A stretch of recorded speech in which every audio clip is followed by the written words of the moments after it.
believe it or not, but I have a guest today.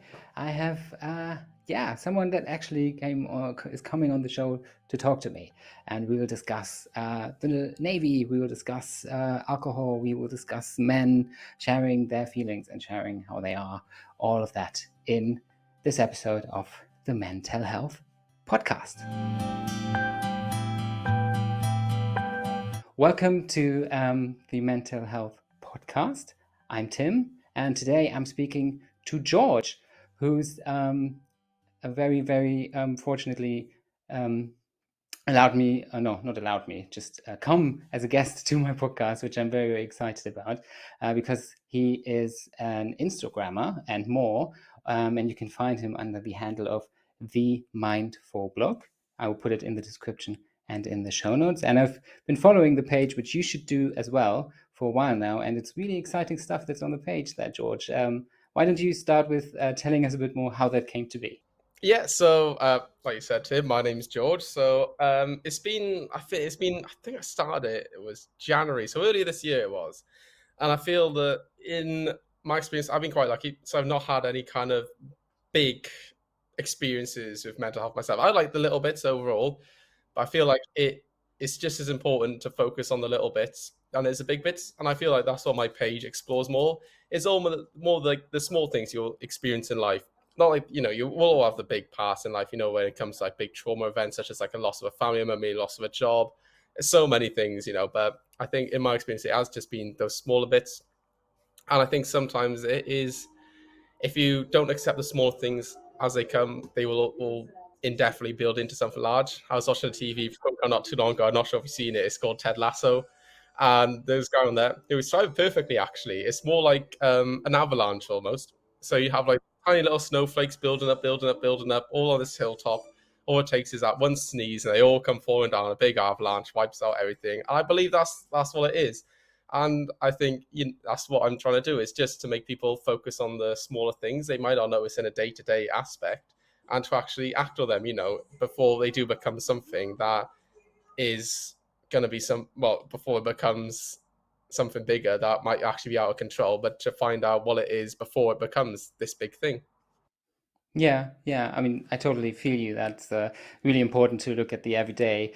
But you say the avalanche. Have you experienced yourself something where something has maybe built up a bit that pushed you towards this journey, or was it just the Ted Lasso? No, the Ted Lasso episode was only last week, so it's fine. But no, it was like when I saw that analogy, it was very, very true. I think I had one experience of like the avalanche, to say it. It was a few years ago now, because before, for my job at the moment, until about June last year, I used to be in the Royal Navy, so the British military basically is in that for 4.5 years. And I think there wasn't one experience of it, and it was before we went away. It wasn't long. We were only away for 6 weeks, so only a month and a half really. But for some reason, I went away. I had this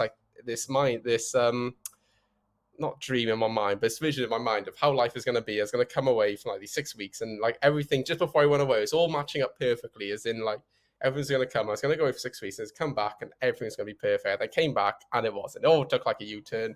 I just blamed myself, for the entire time. I was like, it's my fault. I shouldn't have gone away.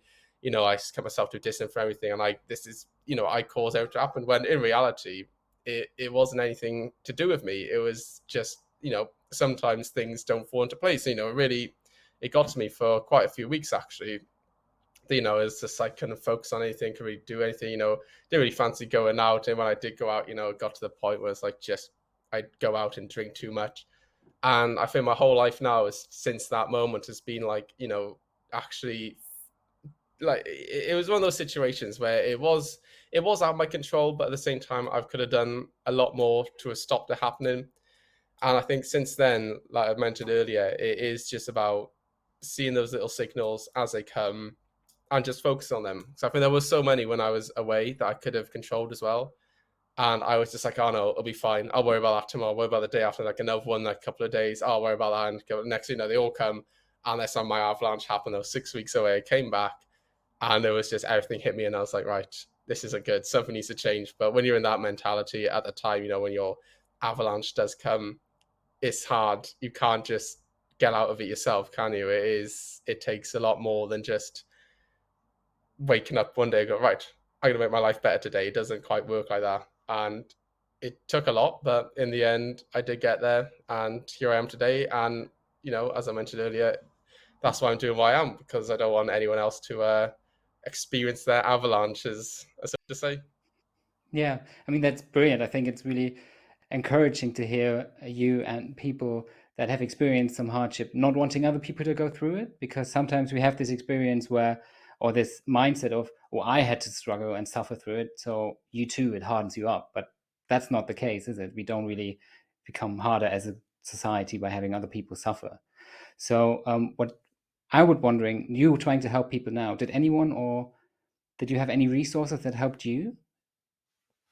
Not necessarily. I think, yeah, not really. In a good way though, because I think it really helped me.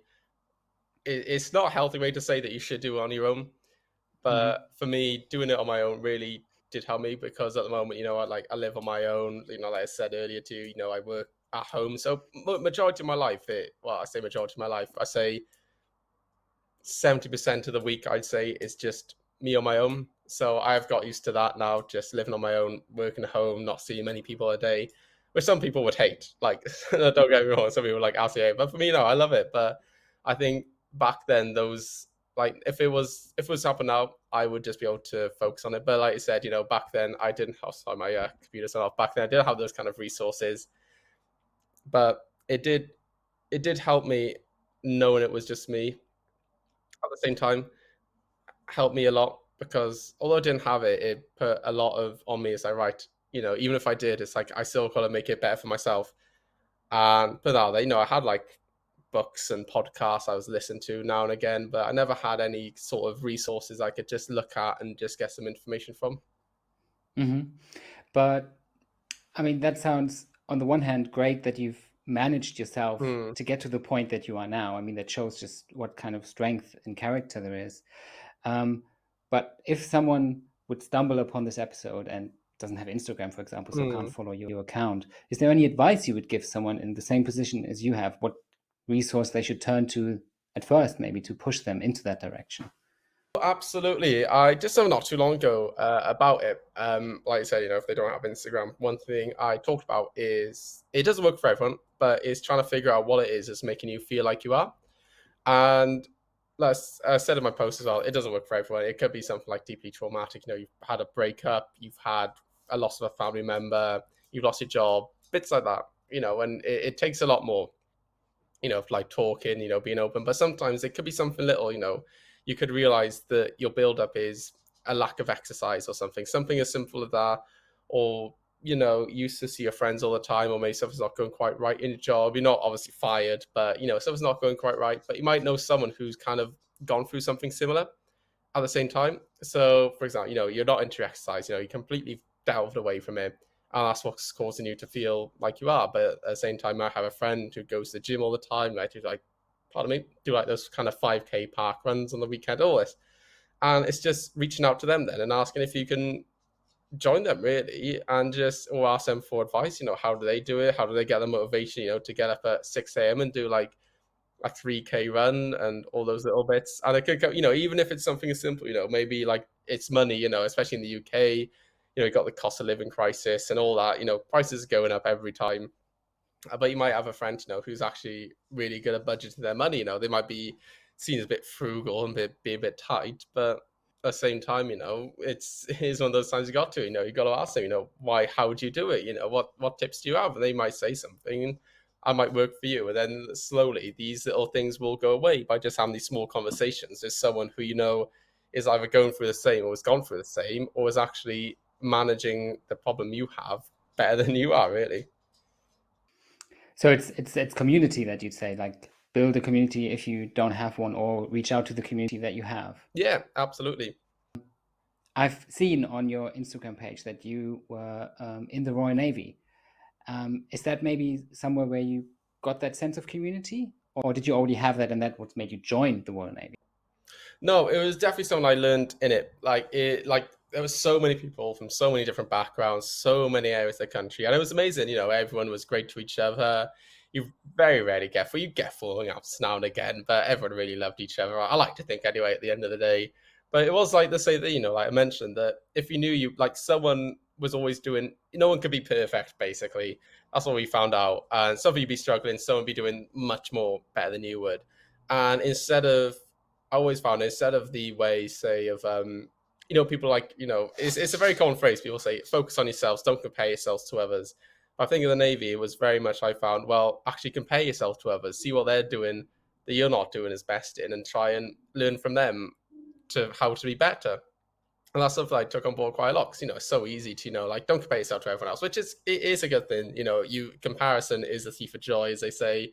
But at the same time, if you're really struggling in something, but someone else that and you're like, you live with, you're quite close with, or you're friends with, is doing better in that, you should not compare yourself, but ask a question to them: how are you doing better than me? And they'll be able to like say, well, they probably have some sort of tip or advice that is better. And that's what I've learned from the Navy itself. That you can't be perfect at everything. Someone might be better at something than you are, but you'll be better at something else than they are. But it's to work on that, those each other's strengths, to make everyone as best as they can be. Yeah, that sounds like a very healthy mindset, because obviously in society, especially men are put against each other, like competitively. Look at that person; they're doing so much better than you. So that's the comparative streak that they're put, steer towards. But what you're saying, which I would agree with, is compare yourself to others, but not in a way to be better than them, but to take them as a help, as someone, oh, I can see them and they're doing this better than me and I want to do that too. So instead of being like, how can I be better than them, asking them to help you become better, which I think is great. And was it something that you also took outside of the Navy afterwards when you left? Yeah, absolutely. I think so. After I joined, I've come into like this the sales job. So it's in kind of like the insurance industry in Britain. And it's a great job, I really enjoy it. I work with some great people, I speak to great people. It's just an all round, I really enjoy my job. But at the same time, when it comes to a sales job, I'm not, if people are listening, I'm not sure if yourself in a sales job, there's so many, it's never just about the sales. It's about a lot more that goes into it. And you have all these statistics and things you never even thought about in your life that even goes into like any sort of numbers. And they're all thrown at you. And it's a bit like the Navy. You're in a team of like 15 people and no one's good at everything. Someone's always going to be better than someone else at something, and someone's always going to be worse at something else and something. And people would like to be competitive in that sense, especially when it comes to, but at the same time, you're not taking any money away from anyone else. It's obviously all commission based. And once you start actually just having conversations with someone, you might just ask them, they might not think of it. They'll just see themselves. They'll just like work. They'll turn on the computer in the morning, go to work, do what they need to do, and just close it, not think about anything. They'll see the stats and like, oh, I'm doing all right in this. I'm doing okay in this. This I might maybe not doing so well in, but it doesn't matter because all the others are fine. Then you might look at link up, well, I'm doing all right in this, but this person's doing really well in this. Who you're friends with, and it is a case. It's exactly the same. Just give them a message like, how are you doing so well in this? Just what do you do? And they'll tell you something, and it's fine. And it's not even in like career sense. It's in anything, with your friends. Maybe someone's really good at relationships and you're not. Not in a sense, like picking up girls in the bar, all this kind of side of it. But they're like really, they're in like really healthy relationship, but you've been struggling to keep a healthy relationship. And it's just like, well, don't think, they've just got lucky, they just fall lucky. I'm pretty sure they have their ups and downs, their relationships, but they've managed to keep it going steady. And it's just about, have a conversation with them. Then how are you doing that much better than I am? And don't be afraid to, count yourself not as a loser, but someone who's not doing so well. Because it's like anything, once you accept the facts as they are, or what you are, it becomes so much easier. It's like they say, once you accept the fact you are going for a bad time and you reach out, it becomes like so much easier than just living in the hole that you are. And it's just like that, just accept the fact you're not doing so well in a certain aspect of your life, not your whole life, a certain aspect, but there is someone else, who is doing better. Don't compare yourself to them. Ask them, how are you doing better? Yeah, I like what you said about you can't other people might not think they're doing better than you because you can't always be in someone else. You always have your only your own perspective, seeing I feel the other person is better than me, and they might think that I'm better than them. So until you have the conversation with someone else, they'll never know. And I also like what you just said, where just talk to people that you feel like are doing better if you're going through a bad time. And I'm curious, how easy did you find that when you started doing that? Because especially as men, I find I haven't been taught growing up to just have open conversations, especially with other men. So that's something that I had to learn. How did that come to you? Or was that something that you've been naturally good at? No, exactly the same as you, really. It's not something you get taught at all. It's always, the phrase of just man up, or you've got a job to do, or, just keep going, all this. And it's just like, well, actually, no, just take 5 minutes, take some time back and just talk about it. But then at the same time, it's not easy because no one's been told to, and you're worried about how other people are going to perceive you. But I find, I've opened up to friends before, and it took a lot, to do it. But once you do, I've not had a bad experience of it at all. Obviously my friends are all great. I've fallen lucky with my friends, I would say. But I'm not sure how. But I've just every time I've gone to them with a problem, they've all been there 100%. No one's ever said, "Oh, I don't want to get involved with this. Oh, this is too much for me." They've all been like, "Right, what's going on? Tell me what's going on. How can I help?" And it's a positive. All it takes, I sometimes think, is just one person just to say that to you, and it becomes so much easier. It's like diving into the I always use the analogy when it comes to this. When you go on holiday and it's absolutely boiling wherever you go, and there's the pool and it's freezing, you put your toe in it, you put your foot in it, and it's horrible. You don't want to. But as soon as you're in, your shoulders are in, you never want to get out then.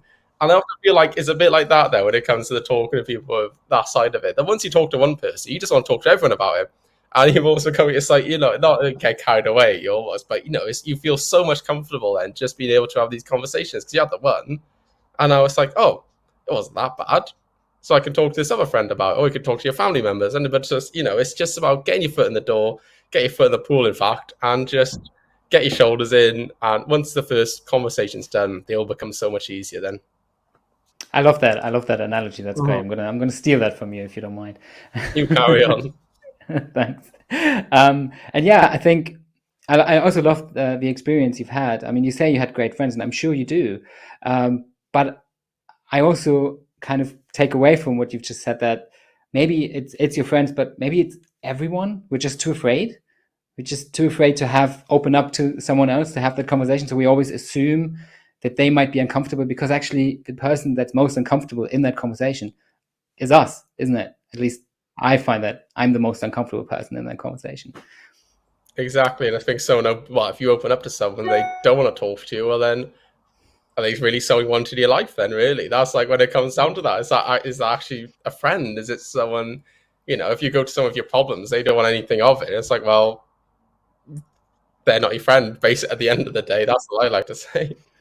Yeah.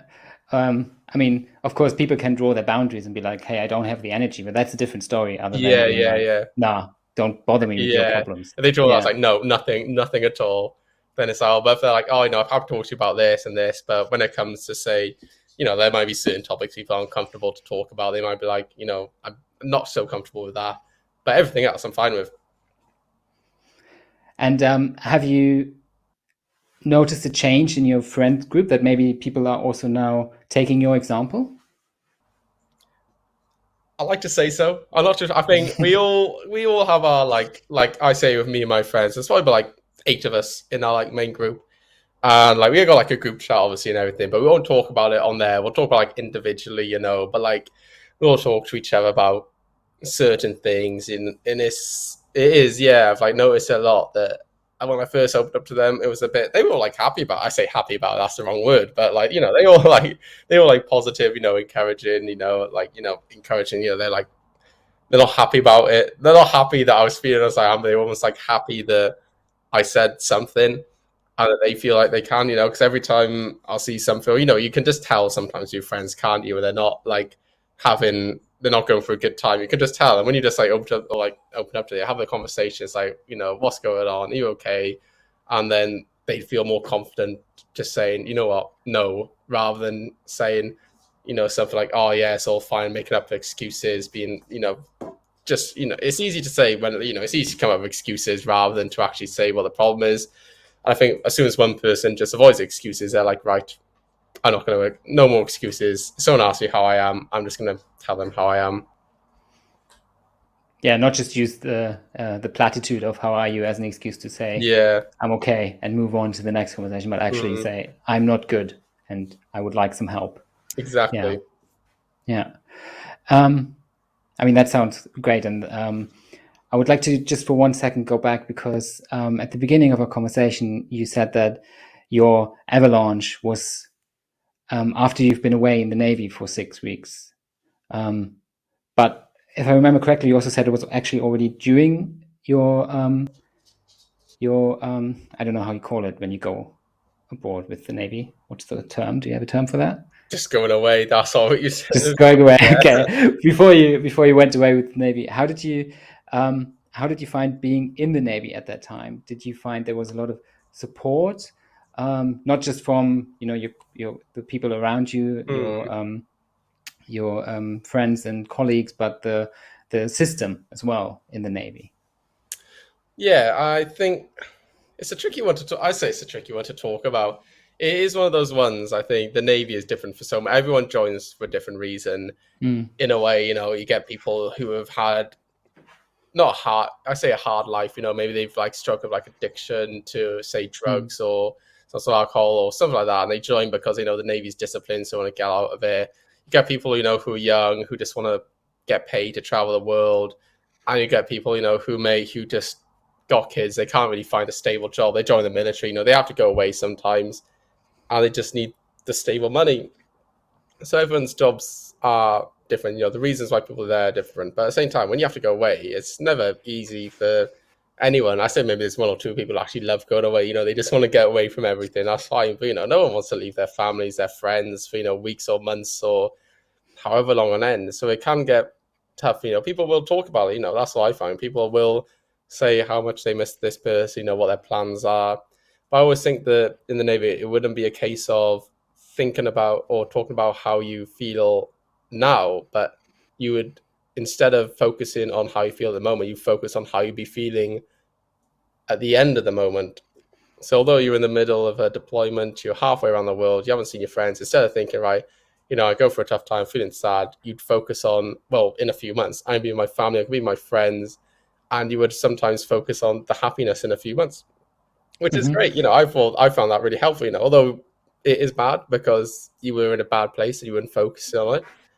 But at the same time, you knew in your mind and your heart that in a few months, you're going to be feeling the happiest you've ever been all year. And it almost was positive that people would never talk about how they be feeling now, but it'd be like, like people like kind of like most random things. Like people would say, do you know what? I can't wait till I'm home.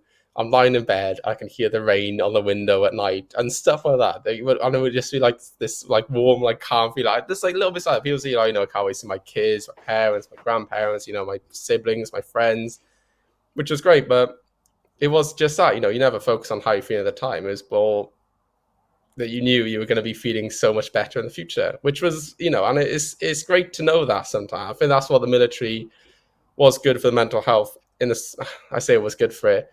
It's not the best way to describe it, but you just always knew that sometimes come to the end of it, you would be feeling good, but at the same time, it could go horribly wrong at the same time when you're away. But you never thought of the bad things. There was always a good part. If you get home, you're going to see your friends, family, everyone. You're going to have a good time. It's just going to be great. Yeah, but it sounds like to me that what made it good were the people around you and sharing the experience that you had with them. All of you were deployed, I think was the word I was looking for earlier. Yeah. By the way, you used it just now. When you were away on deployment, you all shared that experience of, oh, this is hard, but all of us will come out at the end and have this great experience. That's exactly what it was. Yeah. I'm still just wondering how, because you also said it was hard and difficult, and maybe not the best place for people that struggle with mental health issues.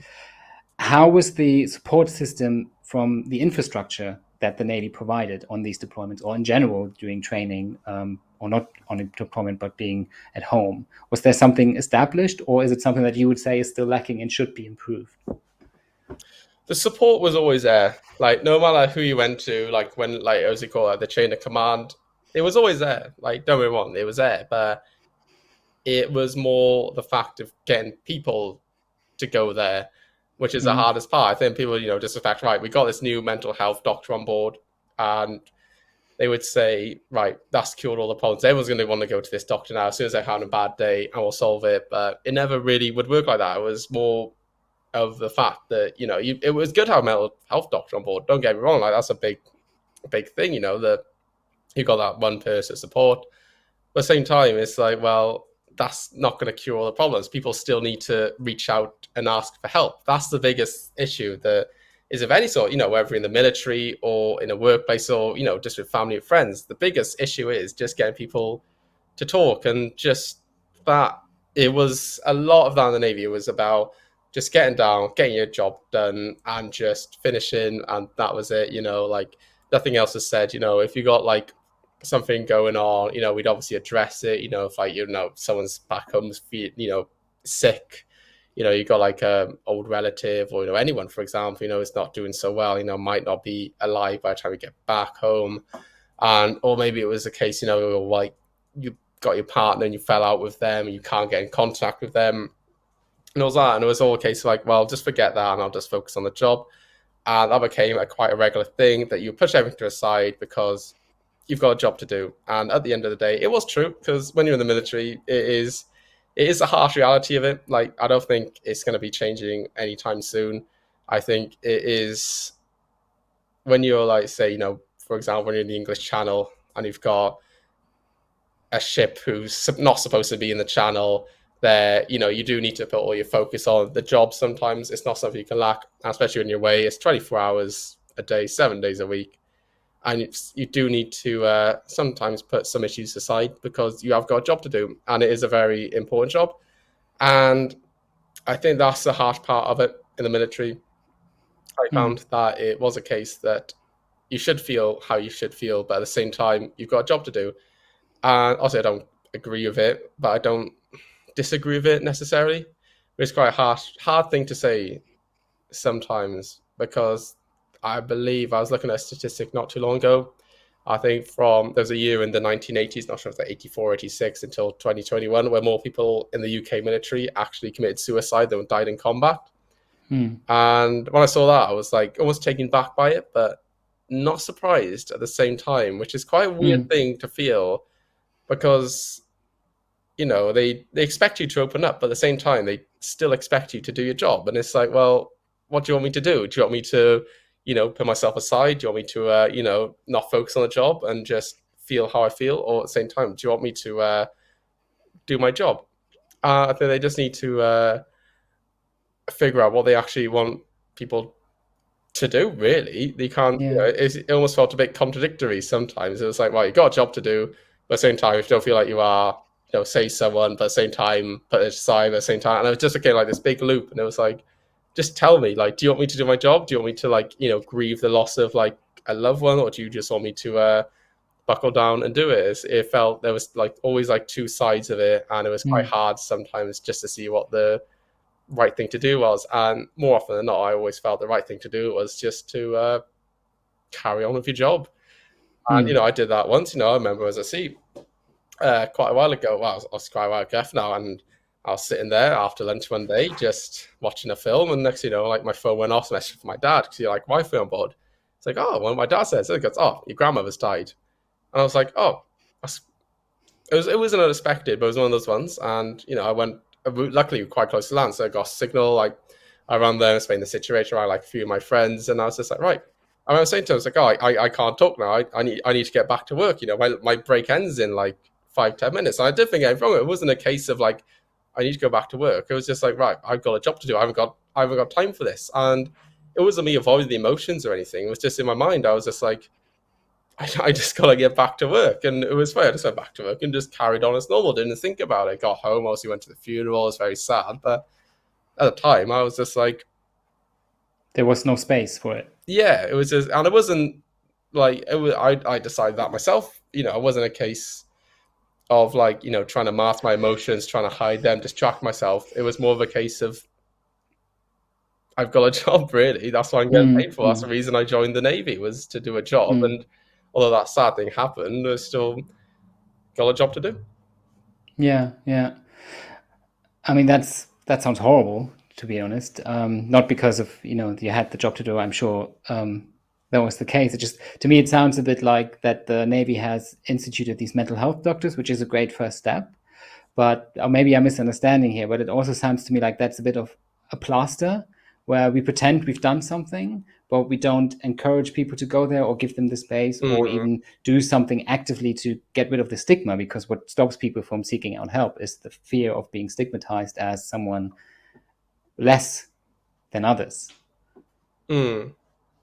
So I'm just No, sorry. I can't agree with you more there. That's pretty much Yeah. exactly right. Yeah. Okay. And the statistic you said was, I mean, that's horrendous. I saw the Instagram post, and I think it was 1984, which is just I mean, that's longer than I've been alive, and so many people that have struggled. Um, and you're no longer in the Navy. How do you find the support afterwards? Because I think that's just as important as the support during in the Navy. Is there any system where people that leave the Navy get more or some support afterwards? Yeah, no, there's definitely support once you leave. I'd be lucky. I've not had to receive any support. I know there's like a big veterans network, veterans network in the Navy, but I feel like when it comes to my job at the moment, since I left, obviously mental health is like a big thing, especially like last few years back in the UK. It is a much more of a growing issue, and I feel like the workplaces that I've worked in since I've left have much more push for it by actually, instead of just saying, you know, talk about it, but they're actually like actively, looking out for you, constantly like checking up on you, constantly got like all these like one-to-ones with managers, also go for your stats, and always at the end, I always notice they're like, right, away from all stats, away from all work, how are you? Like actually like making you want to talk about it, like saying, is there anything we can do to help you? And all they're saying, like with my job at the moment, they always like they just want you to be as best you can, because in one sense they're looking, well, if you're not in a good mind space, you're not going to do your job properly, which is at the end of the day correct. But at the same time, they're like, well, if we're not looking after you in your work, if you're not doing this and we know you got issues on, well, then we failed as an employer. Mm-hmm. And the jobs I worked at, they really push, they do like active, raising money for mental health charities, getting people out and about. But I think it's amazing, which I think sometimes the Navy was lacking. So they used to, put the posters up saying this and this and this, which, was great. There was some great resources, but they would never take the extra step sometimes to just promote it as well as they could. Mm-hmm. That sounds great. I mean, they're way ahead of us in Germany here, because in Germany, with just starting the whole topic of mental health is actually something worth talking about. But we don't have any companies that actively listen. I mean, I don't work in every company, so I can't speak for everywhere. But the places I've worked for and the people I know, it's not really much of a thing that managers come down and talk to you as a person instead of someone that just makes money for them in some shape or form. So that's good to hear, because I'm always a bit when it comes to companies having this whole mental health flag, because to me it just sounds like we need to make sure that the people that work for us can work for us longer and make us more money, instead of seeing them as people that are not just little working bees, but have emotions, have feelings, have lives outside of work. So it sounds like it's happening, which I find great and encouraging. But coming back to the whole starting talking about it, how much have you, in your experience, had to deal with stigma, or did you experience stigma, especially as a man talking about mental health? Yeah, it's been a tricky one. I would say it has been. I always thought in the Navy, it was always, well, I say not in the Navy, in most places, always thought that no matter what you say, no matter how much of a hard day you've had, someone's had a longer day, someone's had a harder day, someone always done that. And I think that's what the thing is with the stigma for men's mental health. I found anyway, it's different for most people, but it wasn't the fact that people are going to look down on you. People are going to compare. It's like, oh, I'm going through a tough time. I've lost, say, like you're saying, like, oh, I've lost a family member. You've lost, say, a grandparent.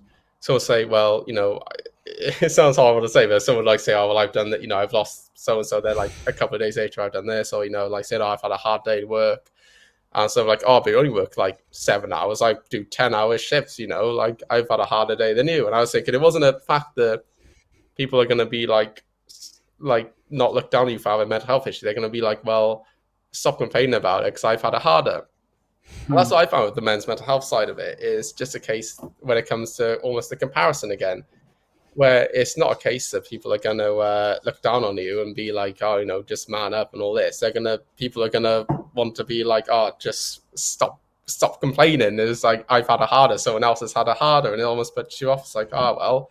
And then you get into that mindset then. You might have had a bad day, but then you'd be thinking, well, I've had a long day, I've worked, say, 8 till 6, 10 hours, but then you'd be thinking, but someone's going to have to work till 7, someone's going to have to work, so, thinking, you know what, like, you're comparing yourself again in a way, and it's just, that's what I found about the stigma. It wasn't a case of people going to be looking down on you, it'll be people just think that they've had it harder than you. Yeah. That's what I found anyway. And it's such a vicious cycle, because to me it sounds like someone comparing, oh, I've had it harder than you, means nobody's listened to me. Yeah. So why should I listen to you? And then obviously nobody's listening to them, and nobody's listening to you, so you don't listen to someone else. Exactly. And just, it goes around, and there's never going to be someone breaking free. So it needs someone like you who's just like, well, I've had it harder than you, but that doesn't take away from what you're suffering through. Exactly. So just tell me, and let's listen and talk about it. Yeah. No, that is true. Yeah, it does become that cycle. Then if someone says that to you, you're just going to want to say it to someone else, and that person says to someone else, and it does become that full-on cycle.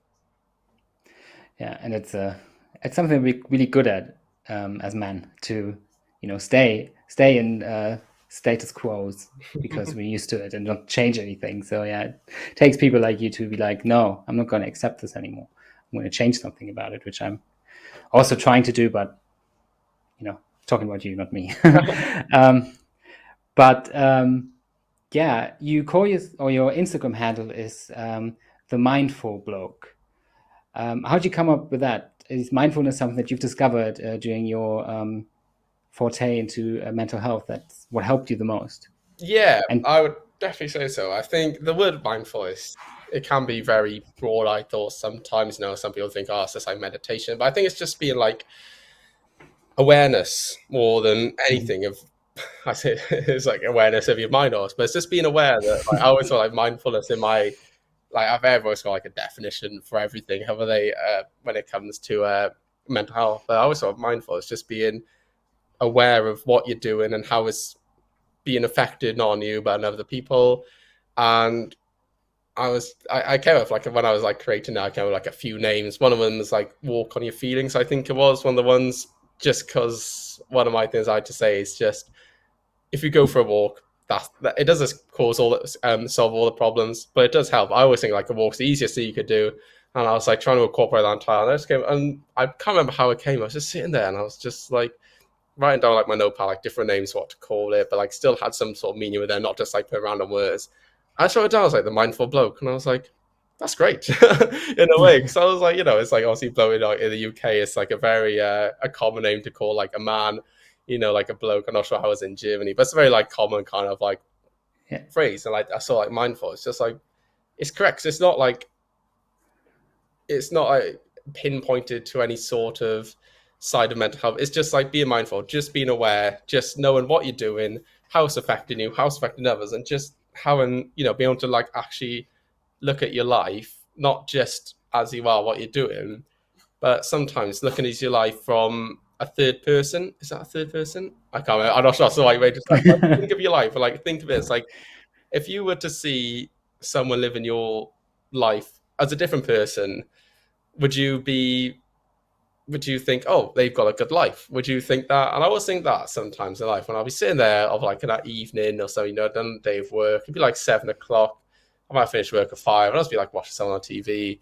I also like living in apartment blocks. I got like other windows, like I don't never think about like people looking in on me. But I always think like if someone like looks in, sometimes they just see me there watching TV, and the day after, and the day after that, and the day after that, will they think that guy's living a good life? Not that you should be thinking that however people perceive your life is a good thing, but to think of it yourself, of like when you think, we all like think about our futures, think about, oh, like me, I'm like turning 25 this year. I think, oh, when I'm 30, I want to be doing this. But at the same time, when I was like 19 or 20, I was like, oh, in my mid 20s, I want to be doing this. So like when I first moved out, my parents, it's just like over a year ago, I moved where I was.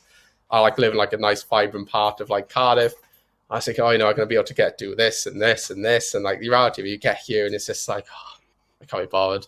Like I'll do that another day. I just think it's like, well, am I living the best life I can? Just think about it. It's like, are you actually? Just sit down one day and just write down what it is that you could be doing better and just understand in your life, and I saw the little bits then that go into it, just go on a walk. As I mentioned earlier, it's one of the best things you can do. Get some fresh air, just go to a local coffee shop, have a quick afternoon coffee, just do like small things. You don't have to have like some big day out, and just find the little things that brings you the joy and just get those in your life. It sounds to me a bit like you advocate for going and search for your values and then living your life according to those.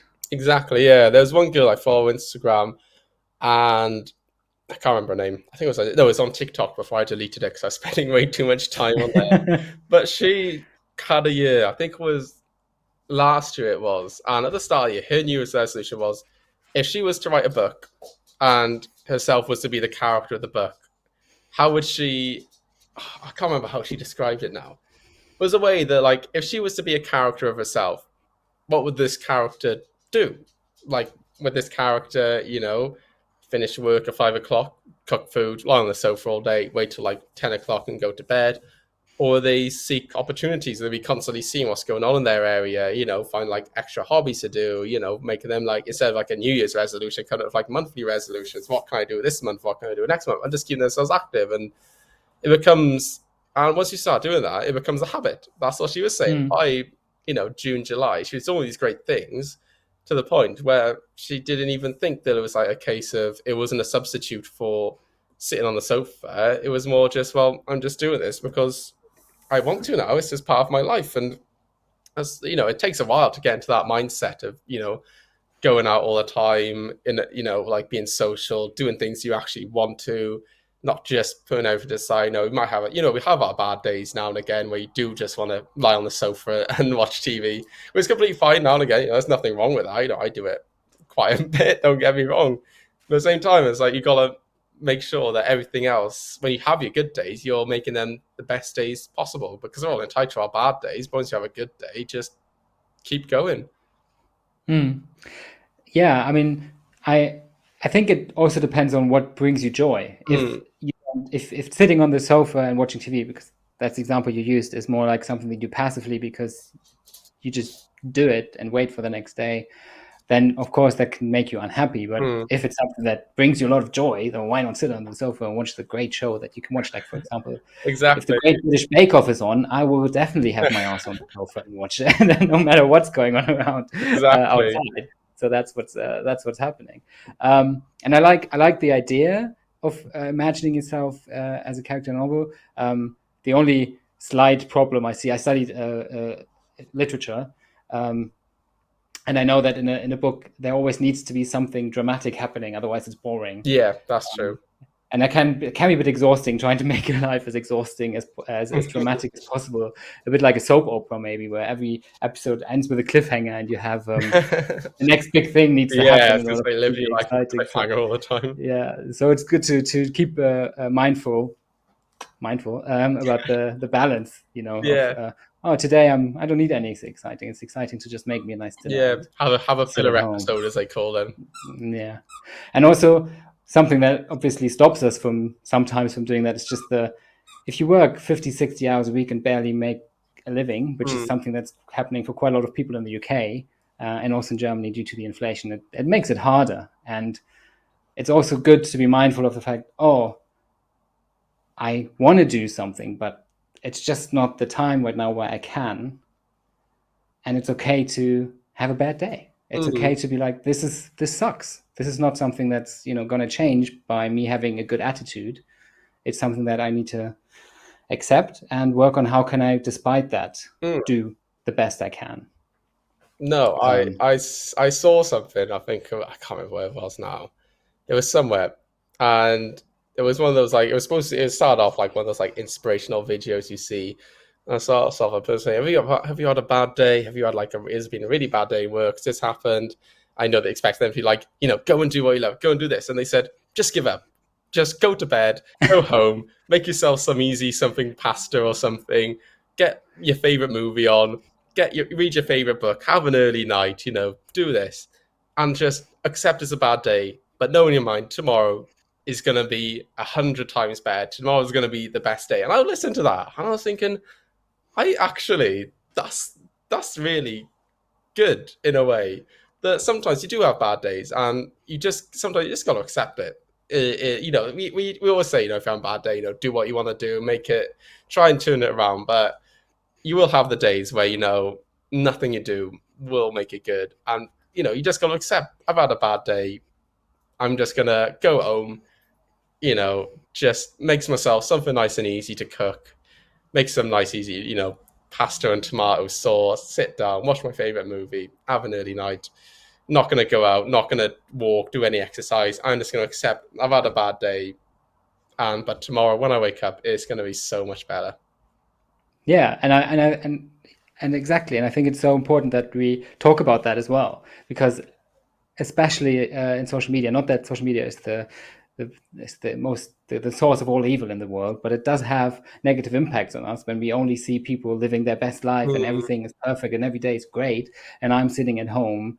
My gas bill has just gone up. I don't know how to pay rent mm, next month if I, take a day off, even though I'm exhausted. And I see these people just being, great at their life, and nobody ever shares. No, it sucks right now. It will get better because life is a waveform. It doesn't always stay down. You go up yeah. again. But we need to tell people, you know what? I've had my days lying on the sofa crying for a week. Mm, It was hell. It sucked. So sometimes that happens, and it's okay, and it's not something to feel ashamed for. exactly. Yeah. And So that's where it comes almost into the mental health side. We always say, you can't be happy all the time. It's almost like it's the same, when you're having a feeling really bad and you're putting a smile on your face. It almost comes into that side of it. If you're feeling bad, accept that you're feeling bad. Talk to people about it. The same way, if you're having a bad day, don't try and don't put every effort in you have to make it good. If you're having a really bad day, just know it's a bad day and just accept it. Almost as you said, there are going to be the times, where it's a day, week, or longer. Hopefully, never longer than yeah, it needs to be. But it will have the bad patches now and again. But it's just important to remember how you actually felt during that time and to use that then as your motivation to when a good opportunity comes about. You may have those days, the weeks where nothing's going right. You just like you said, you're lying on your sofa. You're seeing all your bills come through, energy's going up, rent's going up, everything. But something might happen. May stumble across a bit of extra money now and again. Then you get like an invitation for your friends saying, "Oh, we're gonna go have some food. We're gonna do this." And you might be feeling like, "Oh, I know," but it's like, do you know what? I deserve that, and you just take every opportunity then. And as soon as you start doing that, it becomes better then because you realize what else is out there for yourself. You ever seen the film Yes Man by by Jim Carrey. yeah, Yes. and it was the Yeah. ending of it, wasn't it? Where he's saying yes to everything, and the guy was like, "Well, it's not about saying yes to everything. It's about realizing what happens when you say yes to everything. All the opportunities that come, and then you can pick and choose from it." And I always say that's amazing, because you don't realize what's out there until you actually see what's out there. Yeah. Yeah. Yeah, and it's about knowing your own boundaries. Like I said in previous episodes of this podcast, I mean, I have depression, and I know that there are phases where my depression spikes, and I can't do as much as I want. But if I tell myself, "Oh, it sucks that I have no energy right now, Hmm. and I should do this. I should be able to do this, and last week I still was able to do this, so I should," Hmm. that's not going to help me. I mean, I do it because I'm not perfect, and it's sometimes very easy to kick oneself when we're down already. Um, but it also helps to know, okay, this is now just a bad time. It's just shit, and I'm not going to do anything. And next week, when I feel better, I can do that again. And yeah, that's what mindfulness helps. Um, Learning about your own body and how you react to certain things. Um, I also saw, sorry, this is now a big curveball, something very different, That's but fine. I also saw on your Instagram page that you talked about, and also something you said earlier about using alcohol as a numb, and something that helps you become numb when you feel down, and that's something that you are more mindful now about and try to drink less or even none at all. Um, would you like to talk more about how that came about? Yeah, I think alcohol is it's always a funny one to talk about because it is. I always see everywhere else. Someone said it, not all. It's a drug at the end of the day. Alcohol's a drug, and people say, if it was become, it's never invented, but it was invented now, it would not be legal, and that's quite true, But it's one of those ones, people social, like, to be fair, not gonna lie, earlier on today in the sun, me and my girlfriend went out for a quick pint over in the pub after we got the dogs out in the garden, had a quick one. That was it, and it was just nice. But there are times where it will get ahead of you, and it's okay. If someone say that someone like does drugs all the time, say do like a lot of weed, a lot of cocaine, and they say, right, you know what, I'm going to stop it, I'm not going to do it anymore. Everyone would be like, oh, do you know what, well done, like that's great. But if you say, oh, do you know what, I'm going to quit alcohol, no more alcohol for me, people be looking at you strange. It's like, you're all right, you're feeling okay. Like, and it's almost quite funny when it comes to that. And I always classify, I didn't realize it till a long time ago, but I always classify myself as a binge drinker, which is a horrible word to say, but I only found out, I knew about, well, it's been going on for years anyway. But like, I won't drink after work or at all. I very rarely, just go out. But like, I go out like say like once every 2 weeks maybe. But I would like drink a lot, I like to the point where like it becomes like bad.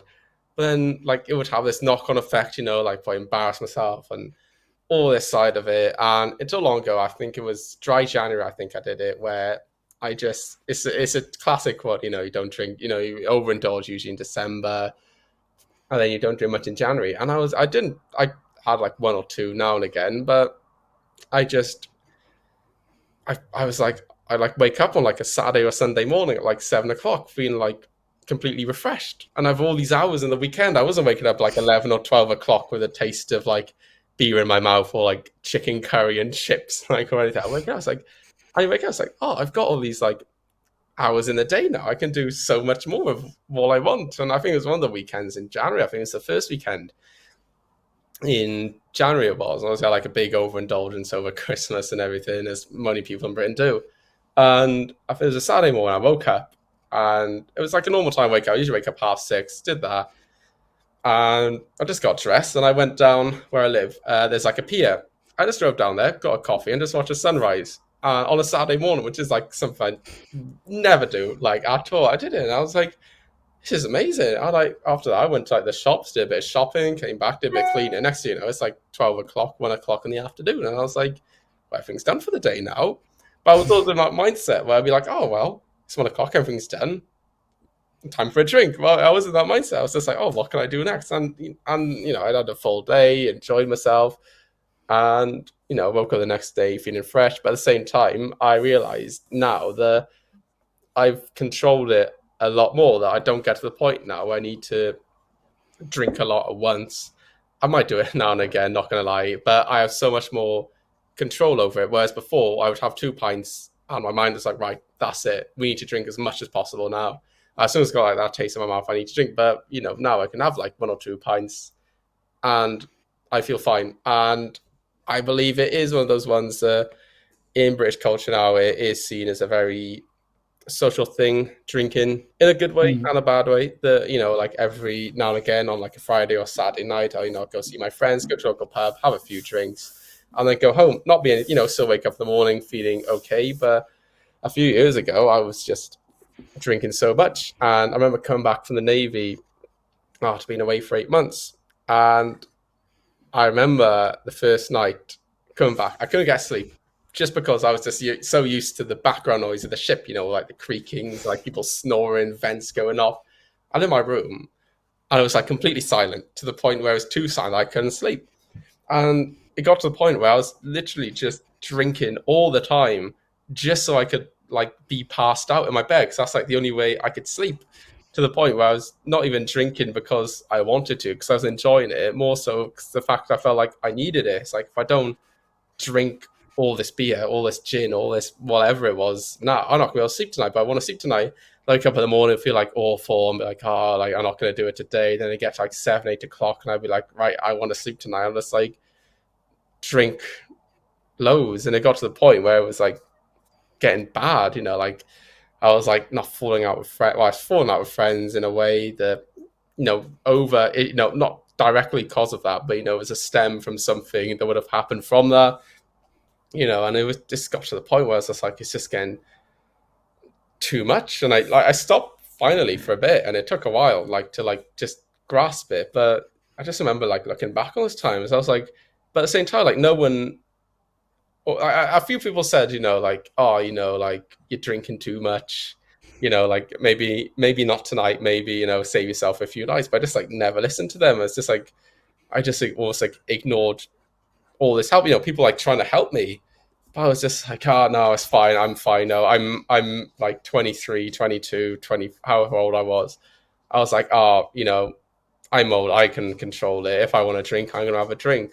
Whereas actually they were saying no. And sometimes you just need to listen. And if I listened to those people back then, I probably would be, hopefully I'd still be the same. I'm so happy with my life right now. I don't want to change anything. But I often feel I could have been feeling as I am much earlier than now. I could have been feeling as I am way more years before than now. And I still drink, not lots as I used to, but I have a control on it now. I can control how much I drink. I can happily go to a pub and drink 2-3 pints, and that's it. And, some people say, you still don't need to drink alcohol to have fun, but I don't drink alcohol. I just drink it, because I like it, and I will drink. I don't blame it. If someone wants to be completely sober, they want to cut alcohol out of their lives completely, I'm all for it. It's a great thing. People have great opportunity benefits from it. We all know alcohol's bad. No one's going to sit here ever and say all the benefits of alcohol, because there really is none.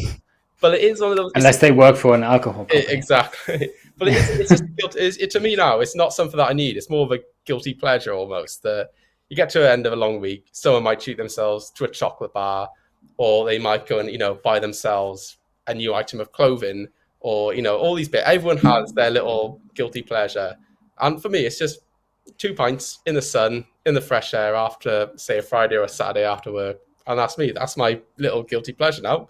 Don't have to go out and get out of my mind, crawling around. I'm more than happy just to sit there, have my 2 pints, and I'm done. Yeah, I think it's important to accept that we're humans.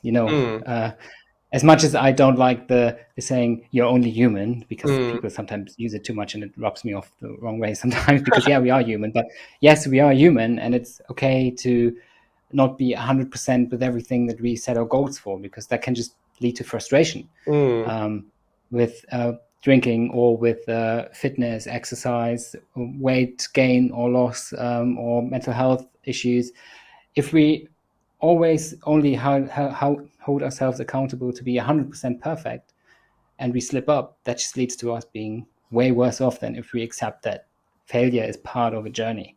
And also that I don't need to be 100% perfect at something in order to have control over it, if control is something that I need in that regard from alcohol. But I also go back to what you've just said with the people trying to help you, and you not being able to accept or recognize this. Do you think it could also have something to do with that nobody, or very rarely growing up, we are informed about what alcohol does to us and how detrimental it can be, and how to, responsibly drink?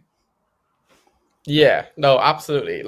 I'm where I live, there's those pubs and bars. Nothing against them, they're lovely places. I'm never gonna be someone's gonna be there with pitchforks saying close the pubs, ban alcohol. They're great. They're such. But I think in where I live, it's especially it's more about community sometimes than drinking. My parents go to their local pub. They live in quite a suburban-ish rural village. They go to a local pub. They'll go there on I think they go their routine. They'll go a Tuesday night, a Thursday night, and a Friday night. They'll see all the locals down there, the regulars, their friends, have a chat. And they won't go. They'll go down there for their 2 pints, have a chat for an hour, and then leave. But it was more so the fact where I live, more of a social thing rather than like a need. Like people drink alcohol to forget, or to like get past trauma, that kind of side of it, like the bad things of it. Where I live, it's more of a social thing. It's not about what I just mentioned. It's about seeing your friends on a Friday night, going and having a chat, having a catch up. It's never going to be like, oh, let's just go out and have a few Diet Cokes. It's always like, oh, let's go out and have a few pints kind of side of it. And that's what it was for me. It was never about going out and forgetting, or trying to forget how bad my life was, because it was never, I see like the bad times, but I never considered having a bad life, or like a bad life at all. It was just about going out and being social, but then taking it to the next level, because once I started, I couldn't stop, and I was just, for me, it was just like the more I drink, the better of a time I'm going to have, and it never really would work out like that, because the more I drink, the less I would remember, and the worse I wake up feeling in the morning, and probably the most worst things I would have done when I can't remember anything. And it was just like, well, I still want to go out, I still want to be social, I still want to be able to have a few pints with my friends, but I want to actually wake up in the morning feeling okay, actually remembering it, having a good time, rather than waking up with a sore head and thinking, what have I done? What did I do last night? What have I done? Yeah, it's a scary feeling, waking up and not knowing what happened, right? Yeah. Been there, unfortunately. And it's interesting that you said it's about community and the social aspect. Mm-hmm. How have you, in your since you've opened up about your mental health, or generally encouraged other people to talk about mental health, how have you experienced the community aspect of us folks with mental health issues or talking about mental health? Yeah, no, it's become, what I've seen, it has become much more it's almost like a sub conversation to a conversation that someone would have, almost like, you won't go, no one I know will now, people now and again will just say, go to your side, right, and off you go, go home. They'll like put it in almost a subcontext. That's the word I was looking for. So, they'll say, like, oh, like I've got a promotion at work, or like so and so, but then always be like a but, it means this, or I might be working more, I might not be able to see this, so people are actually starting, well, I see in my friends, instead of just being like, it's all good, it's all good, people start actually talking, actually, it sounds good, got promotion at work, but, they're not going to be able to see their partner now as much. And they'll start talking about that, well, it means I got more money, but, I'm going to like get carried away with it. And I can go into much more aspects of anything, really, as soon as someone, they might be buying a new house or an apartment, or, like a big investment, say like they're buying a house, they're like, oh, we're going to buy a house, but, they're a bit worried, because they're not sure how it's gonna go. It seems like something big and bright, but there's still gonna be issues around it. What if something goes wrong? What if like someone has a falling out, or what if people are much more starting to. What I found my friends and everything, they're not just looking at the positives anymore. They're looking at the negatives, which sometimes you need to focus on. It's not all about rainbows and sunshines and glitter, as they say. You do need to. It is reality at the end of the day. Nothing's ever perfect. There's always going to be something, and you just got to accept the fact that nothing will be perfect. And that's what I found with my friends now, that it is a case that although everything's going great, there's always going to be something, and they're accepting that there will be, and they'll open up about it. They'll talk about this side of it. They won't just keep all to the positives. There's always a but, which I think, some people might think, oh, maybe talking, it's a bad conversation, or it's a negative conversation. We want to talk about something more uplift. But I'm like, well, we got to accept it. Not everyone can be happy, which I think is, I mean, it's not great that everything's never happy, but it's great that people are accepting that and having those conversations and being more upfront about it. Yeah, 100%. 100%. I agree with you. And I think that's a great way to end because our time is running out quite quickly. But before we finish, I would just like to give you or ask you if you could go back a year. to the person, to you back then, a year Yeah. before you started this journey, before you went and started the Instagram account and looked into mental health, what would be something that you would like to tell yourself then, or men in general in the position that you were in back then? I think personally for me, and it might be for many people, a year ago anyway, it would be not to rush. I think a year ago, I pretty much just left the Navy and I was like, everything's over the place. And I tried to like rush into like certain things and once things secure. But at the same time, I was like, well, there's no rush. I'm still young. And although, yes, bills need to be paid, rent needs to be paid, all this side of it, that will hope that will be paid. No, obviously not the same for most people, but just take your time. If something's not quite working out, don't just quit straight away. Just think about it. If you want to take your time. That's the easiest way to describe it. Don't rush into anything. Don't push yourself too hard. At the same time, don't do nothing. But at the same time, just take your time. Go at your own pace. Don't push yourself too hard, and just take your time. Perfect. Now, well, how can people find you if they want to reach out to you? Yeah, so the main way is pretty much my Instagram page. It's, like you said, it's called The Mindful Bloke. I don't think there's any other Instagram pages called that, which is quite fortunate. But yeah, you give me a follow. Be much appreciated. Well, George, it was awesome to have you. It was a real pleasure to talk to you. Thank you so much for being on the MenTell Health Podcast, and maybe we'll talk again soon. Sounds Goodbye. good to me. That was my interview with George. It was great. Thank you so much again for being here. And if you like this episode, if you like this podcast, I would be super thrilled if you can give it a review, a rating, a follow, subscribe, on whichever platform you are. And if you want to step into George's big shoes and also join me on this podcast, you can reach out to me via Instagram, the MenTell Health _podcast, via the website men-tell-health.com. Email me tim@men-tell-health.com, or on YouTube, comment down below. And obviously you can also reach out to me if you don't want to come on the show and just want to share your story anonymously or not at all, but just want to talk to someone. I'm always happy to hear from you, because as always, I see and I hear you, and I hope I hear you here and or see me again next week. Goodbye.